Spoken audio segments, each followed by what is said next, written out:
అదే RTV app వార్తల్ని క్షణాల్లో చదివే అవకాశం ఉంటుంది. ఒక న్యూస్ పేపర్, ఒక టెలివిజన్ ఛానల్ మీ చేతుల్లో ఎప్పుడూ ఉంటాయి. భారతదేశంలో ఉన్నటువంటి ఆంగ్లేయులు వదిలి వెళ్ళిపోతే అని పిలుపునిచ్చినటువంటి దినం.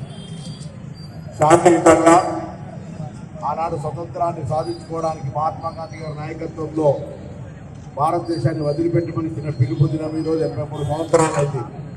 ఈ సందర్భంగా మనమందరం ఆనాడు స్వాతంత్రం కోసం పోరాడిన త్యాగపురుషులందరినీ జ్ఞాపకం చేసుకుంటూ వారిని అందరినీ కూడా నివాళులు అర్పిస్తూ మనం ఈరోజు సాధించుకొని కష్టపడి ప్రాణాలు అర్పించి పోరాటం చేసి సాధించుకున్న స్వాతంత్రాన్ని కాపాడుకునేటువంటి పరిస్థితి ఏర్పడ్డది. ఈరోజు భారత రాజ్యాంగాన్ని భారతదేశంలో ఒకవైపు ప్రజాస్వామ్యానికి కూలీ చేస్తూ మతపరమైనటువంటి అంశాల ద్వారా ప్రేరేపితం చేస్తూ దేశాన్ని విభజన వైపు తీసుకుపోయేటువంటి సందర్భంలో కాంగ్రెస్ పార్టీ ఆనాడు దేశ స్వాతంత్రం కోసం ఏ విధంగా పోరాడిందో ఈరోజు మళ్ళీ రాజ్యాంగాన్ని రక్షించుకోవడానికి కానీ ప్రజాస్వామ్యాన్ని కాపాడుకోవడానికి కానీ నఫరత్ చోడో భారత్ చోడో అని మన నాయకుడు రాహుల్ గాంధీ గారు దేశవ్యాప్తంగా తిరుగుతున్నటువంటి మాటను తిరిగి మనమందరం కూడా ఆనాడు మన స్వతంత్ర ఉద్యమంలో కూడా పాల్గొనలేకపోవచ్చు, కానీ మన పెద్దలు అనేక మంది ప్రాణాలు అర్పించి కష్టపడి పోరాటం చేసి సాధించుకునే స్వాతంత్రాన్ని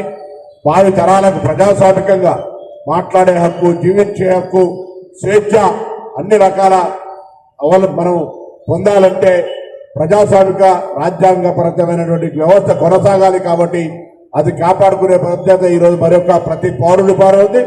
ఆ పౌరులను చైతన్యపరిచి ఈ వ్యవస్థను కాపాడుకునే బాధ్యతలో కాంగ్రెస్ పార్టీ కుటుంబ సభ్యుడిగా, కాంగ్రెస్ పార్టీ ప్రజాస్వామికమైనటువంటి ఆలోచనతో పోయే సందర్భంలో నఫరత్ చోడుకే భారత్ చోడనేకే కాంపే మనం అందరం కూడా కలిసి ముందుకు నడవాలని కోరుతూ ఆనాడు ప్రాణాలు అర్పించిన ప్రతి ఒక్కరికి నివాళులు అర్పిస్తూ భవిష్యత్తులో మనమంతా భారతదేశ రాజ్యాంగాన్ని కాపాడుకోవడానికి ఐక్యతతో ముందుకు పోవడానికి మనం ప్రమాణం చేసుకొని ముందుకు పోదామని మనవి చేస్తూ క్విట్ ఇండియా దినోత్సవం సందర్భంగా ఇది జరుపుకోవడం అంటే ఆనాటి పోరాటాన్ని జ్ఞాపకం చేసుకోవడం.